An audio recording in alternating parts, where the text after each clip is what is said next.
Inspector जमेश अधिकारी दीर्घ 28 वर्ष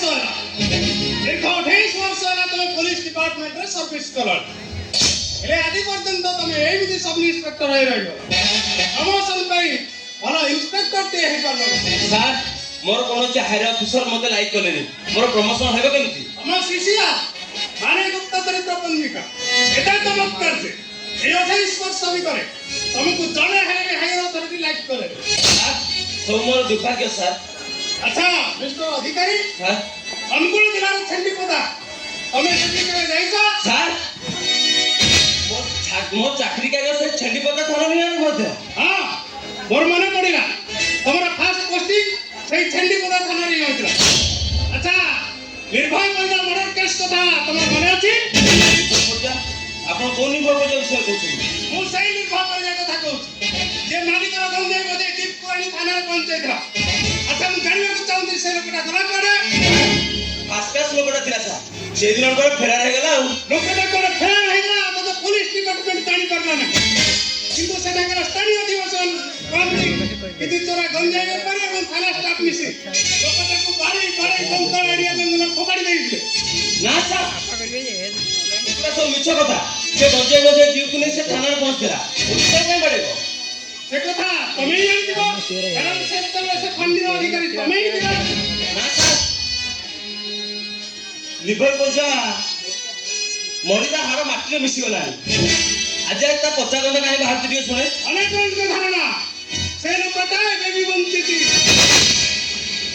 आज जाय बंचिची हेले ता डेड बॉडी मिल नथिला सेति भाई इंश्योरेंस कंपनी स्वीकार करनिला ते निर्भय पंजा मृत सेति भाई ता परिवार के 10 लाख टका मिलिची सेति भाई निर्भय पंजा बंची था इंश्योरेंस पे बाबू तो पैसा से 10 लाख टका या फैमिली के फेरे को पड़िबा निर्भय पंजा बंचिची एटा असंभव ये विदित दुनिया रे सब किछि संभव निर्भय पंजा मर्डर केस फाइल करियो बनाइछि सर से मर्डर केस फाइल के ओपन करछि अमन वाला डीएसपी अमन वाले डीएसपी यस अमन वाला डीएसपी दीवारागी इत्ती होइरागी काटा सुनी एमिति चमकी पडिला जे ना सर मो जने बंधु पत्नी ना तो सेति भाई चमकी पडिली ओ तामाने तमे कहिला त अमन वाला डीएसपी तमर बंधु ना ए केउटी से केउटी खाली नाटा मिस जाउछि सेति भाई हां सुना सर एसपी मेसेज दैछन सर एक गोटा सप्ताह भितर सर तमे ना एसपी रेसिडेंस रे एसपी साक्षात करू ओके ओके सर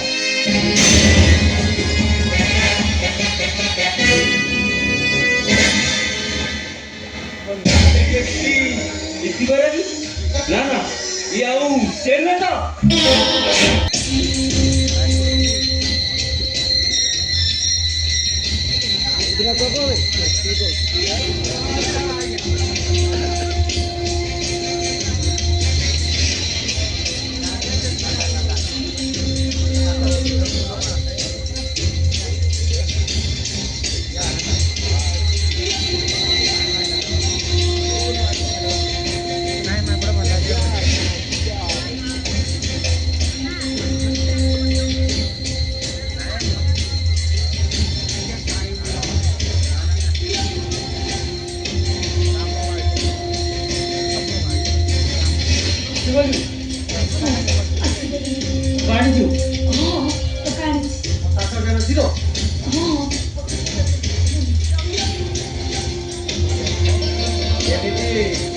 केते दिन टका दाउ देबू मो पाटी चुप दो दिन टका देबा बंद कर देबू तो गोमर माटिया भांगी देबी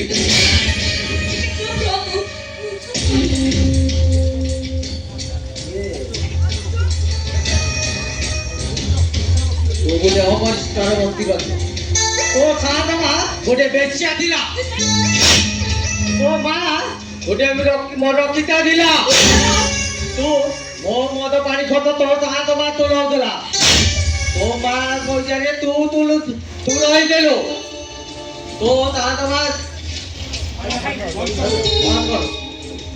दादा हेले एमती केते दिन चली गो केते दिन आउ चली गो तू केते दिन तक ए टंका देउ दबु मो पार्टी चुप दिबो तू दो दिन टंका देबा बंद कर दबु मो पार्टी नु से दिन ताला खोली दिबो दादा ମୁଁ ଆଉ ପାରୁନି ଦାଦା ହେଲେ ଏମିତି ଆଉ କେତେ ଦିନ ଚାଲିବ ମୁଁ ଆଉ କିଛି ବି ବୁଝିପାରୁନି ଆମ ଦୁଇ ଜଣଙ୍କ ଭିତରୁ ଜଣେ ମରିବାର ପୂର୍ବ ମୁହୂର୍ତ୍ତ ପର୍ଯ୍ୟନ୍ତ अरे क्या सेठी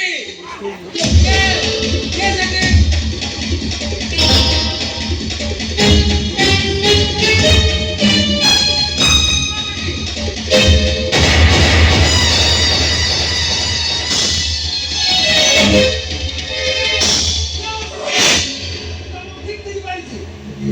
हमें होता वो साना बाबू को दादा क्या हो सेठी क्या हो सेठी ନାଇଁ ବଡ଼ ଭାଇ ଆପଣ ତାକୁ ଅଟକେଇବାକୁ ଚେଷ୍ଟା କରନ୍ତୁନି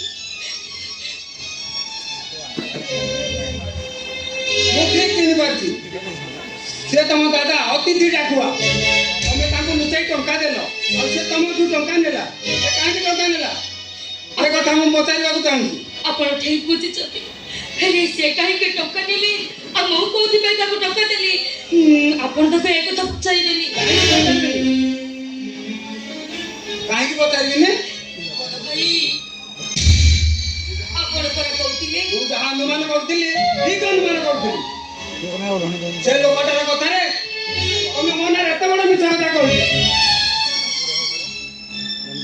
ମୁଁ ଏବେ ତାକୁ ଯାଇକି ପଚାରିବି नहीं दादा नहीं नहीं भाई ଆପଣ ତାକୁ କିଛି ବି ପଚାରିବେନି ବଡ଼ ଭାଇ ଆପଣ ପରା ମୋତେ କହୁଥିଲେ ଆପଣ ମୋ ଦେଢ଼ଶୁର ନୁହନ୍ତି କି ମୁଁ ଆପଣଙ୍କର ଭାଇ ବୋହୂ ନୁହେଁ ଆପଣ ହେଉଛନ୍ତି ମୋ ବାପା ଆଉ ମୁଁ ହେଉଛି ଆପଣଙ୍କର ଝିଅ ହେଲେ ଝିଅ ହେଇ ମୋ ବାପାଙ୍କୁ ନିୟମ ଦଉଛି ନା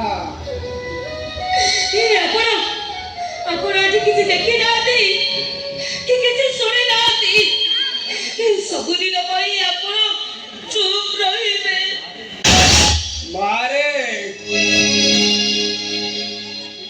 ଠିକ ଅଛି ରେ ମା ଏ କଥା ମୁଁ ଅନ୍ୟମାନଙ୍କ ଆଗରେ କାହାରିକି କିଛି କହିବିନି କି ତମକୁ କିଛି ପଚାରିବିନି କିନ୍ତୁ ମୁଁ ନିଜକୁ ନିର୍ଦ୍ଦୋଷ ସାବ୍ୟସ୍ତ କରିବା ପାଇଁ ଗୋଟେ ସୁଯୋଗ ମୋର ହାତ ଛଡ଼ା ହେଇଗଲା ହେଲେ ନିୟମ ଦେଇ ତମେ ସେ ସୁଯୋଗଟାକୁ ମତେ ହାତ ଛଡ଼ା କରିଦେଲ ବଡ଼ ଭାଇ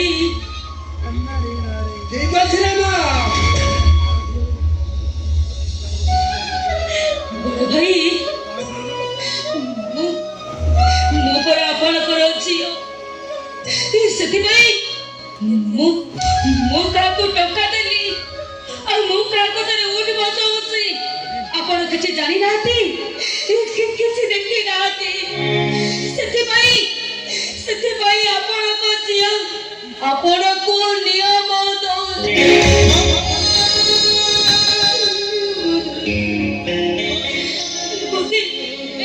କେବେ ବି ପଚାରିଲେ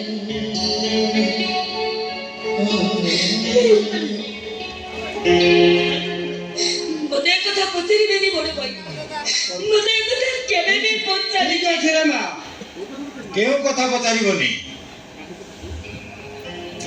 ମୁଁ ପଚାରୁଛି କେଉଁ କଥା ପଚାରିବନି ଆରେ ରାମପଦ ତୁ ହଁ ମୁଁ ଜାଣେ ମୋ କଥାର ଜବାବ ତମ ପାଖରେ ନାହିଁ ଠିକ ଅଛି ମୋର କେବଳ ଏତିକି ଜାଣିବା ଦରକାର ଏତେ ରାତିରେ ଘର ପଛପଟେ ମୋ ସ୍ତ୍ରୀ ନମିତାକୁ ତମେ କାହିଁକି ଦେଖା କରିବ ନାଇଁ ମାନେ ମୁଁ କଣ ଦେଢ଼ଶୁର ହୋଇ ଭାଇ ବୋହୂକୁ ଚୋରା ପ୍ରେମ କରିବାକୁ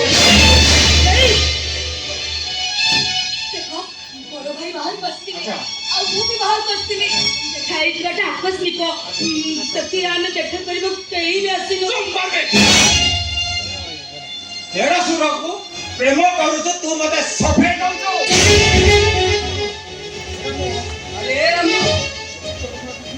ଆରେ ତୁ ପ୍ରକୃତ କଥାଟା ବୁଝିବାକୁ ଚେଷ୍ଟା କର ବୁଝାଅ ମୁଁ ସାନ ବୋହୂଙ୍କୁ ପଚାରିବାକୁ ଆସିଥିଲି ସେ ମୋ ନାଁରେ କାହିଁକି ଏତେ ବଡ ମିଛ କଥାଟେ କହିଲେ ଆରେ ତୁ କହିଲୁ ରାମ ତୋ ବଡ ଭାଇ କଣ ଏତେ ବଡ ଭୁଲ କରିପାରିବ ଭଲ କୈଫତରେ ଦେଲ ଏଇ କଥା ପଚାରିବା ପାଇଁ ରାତି ଅଧରେ ଘର ପଛପଟେ ମୋ ସ୍ତ୍ରୀ ନମିତାକୁ ତମେ ଦେଖା କରିବାକୁ ଆସିଛ ଭାଇ ତମେ ଗୋଟେ କାମ କର, ମୁଁ ତାକୁ ଡିଭୋର୍ସ କରିଦଉଛି। ତମର ଯଦି ଆଶା ଅଛି ତମେ ତାକୁ ବାହାଏ ଆରେ ସେମିତି କହନା ରେ ରାମ। କେମିତି କହିବି? ଆରେ ସେମିତି କହନା। ରାତି ଅଧରେ 2 ଜଣ। ଛି, ଛି। ଆରେ ମୁଁ ବୁଝୁଛି ତୋ ମନରେ ଅବିଶ୍ୱାସକୁ ଏମିତି ବସା ବାନ୍ଧି ଯାଇଛି ଯେ ତୁ ତୋ ଭାଇକି କେବେ ଆଉ ବିଶ୍ୱାସ କରିପାରିବୁନି। ଆରେ କହରେ ରାମ, ତୁ କଣ କଲେ ମୁଁ କଣ କଲେ ତୁ ମତେ ବିଶ୍ୱାସ କରିବୁ? ମୁଁ ଯାହା କହିବି ତମେ ସେୟା କରିବ। ତୋ ମନରେ କେମିତି ଯେମିତି ବିଶ୍ୱାସ ଆସିବ ତୁ ମତେ ଯାହା କହିବୁ ମୁଁ ତାହା କରିବି। ତାହେଲେ ତମେ ସବୁଦିନ ପାଇଁ ଏ ଘର ଛାଡି ଚାଲିଯାଅ।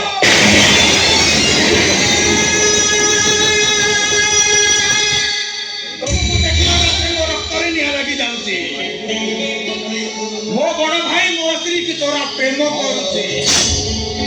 ଦେଢଶୁର ଭାଇ ବୋହୂକୁ ଚୋରା ପ୍ୟାର କରୁଛି। ଆଉ ଏ କଥା ଭାବିଲା ବେଳକୁ ମୁଁ ଜମା ଶାନ୍ତିରେ ରହିପାରୁନି।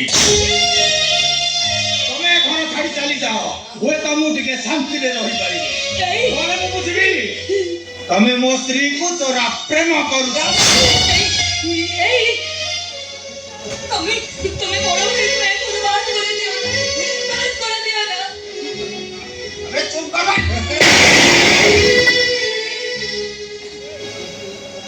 যদি এ কথা ভুল বলি প্রমাণিত করিবা ପାଇଁ ତମେ ଦିନ ଚାହୁଁଛ, ତମେ ଏ ଘର ଛାଡି ଚାଲି ଯାଅ, ହୁଏତ ମୁଁ ଟିକେ ଶାନ୍ତିରେ ରହିପାରିବି।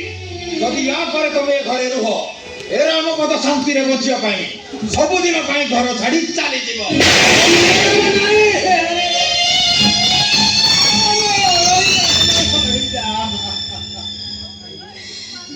তুমি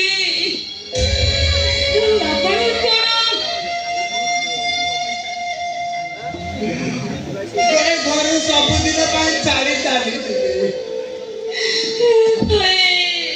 ତମେ ଶାନ୍ତିରେ ରହିବ, ଆମ ରାମଟା ଶାନ୍ତିରେ ରହିବ। ମୁଁ ବଡ ଭାଇ ହୋଇ ଏତିକି କଣ କରିପାରିବିନି? ବড় ভাই ମୁଁ ଆପଣଙ୍କ ନାଁରେ ଏତେ ବଡ଼ ମିଛ କଥା କହିଲି, ସେ କଥା କଣ ଆପଣ ମତେ ପଚାରିବେନି? ମୁଁ ବୁଝୁଛି ରେ ମା। ଅଡୁଆ ସୂତାରେ କେଉଁଠି ଗୋଟେ ଗଣ୍ଠି ପଡି ଯାଇଛି। ସାପ ସାପ ଯେତେବେଳେ ଚୁଚୁନ୍ଦ୍ରାକୁ ଓହ୍ଲାଇ ଦିଏ, ଆଉ ସାପ ଜାଣେ ଯେ ସେ ମୂଷା ନୁହେଁ, ସେ ଚୁଚୁନ୍ଦ୍ରାଟାକୁ ଅଧାଗିରି ଦେଇଛି। ସେ ଗୋ ଛାତିରେ ପଡିଯାଏ। ସେ ଜାଣେ ଚୁଚୁନ୍ଦ୍ରାକୁ ସମ୍ପୂର୍ଣ୍ଣ ଗିଳିଥିଲେ ସେ ମରିଯିବ, ଆଉ ଅଧାଗିରି ଛାଡିଦେଲେ ସେ ସବୁଦିନ ପାଇଁ ଅନ୍ଧ ହେଇଯିବ। ତମ ଅବସ୍ଥା ଠିକ ସେଇପରି ମା। କହିଲେ ଅସୁବିଧାରେ ପଡୁଛ, ଆଉ ସତ ନ କହିଲେ ବି ଅସୁବିଧାରେ ପଡୁଛ। ଠିକ ଅଛି ରେ ମା, ସେଇ ଭଗବାନଙ୍କ ଉପରେ ଭରସା ରଖ। ଦିନେ ଅଡୁଆ ହୋଇଯାଇଥିବା ସୂତାଖିଆକୁ ସେ ହିଁ ସଜାଡି ଦେବେ। ମୁଁ ଆସୁଛି ରେ ମା, ମୁଁ ଆସୁଛି। বড় ভাই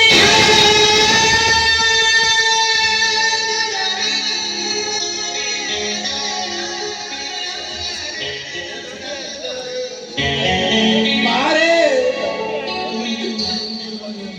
ଆମ ଘରେ ଯେଉଁ ଚାକର ଲୋକଟା ପଡି ରହିଛି ସେ ମଉସାଙ୍କୁ ମୋର ଦଣ୍ଡବତ ଜଣେଇ ଦବ। କଣ କହିବି ମଉସା?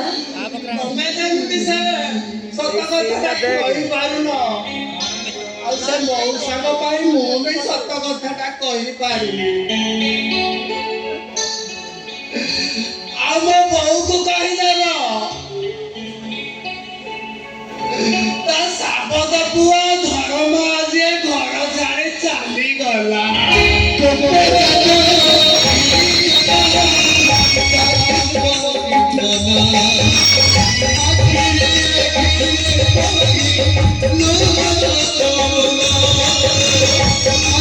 No, Thank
you.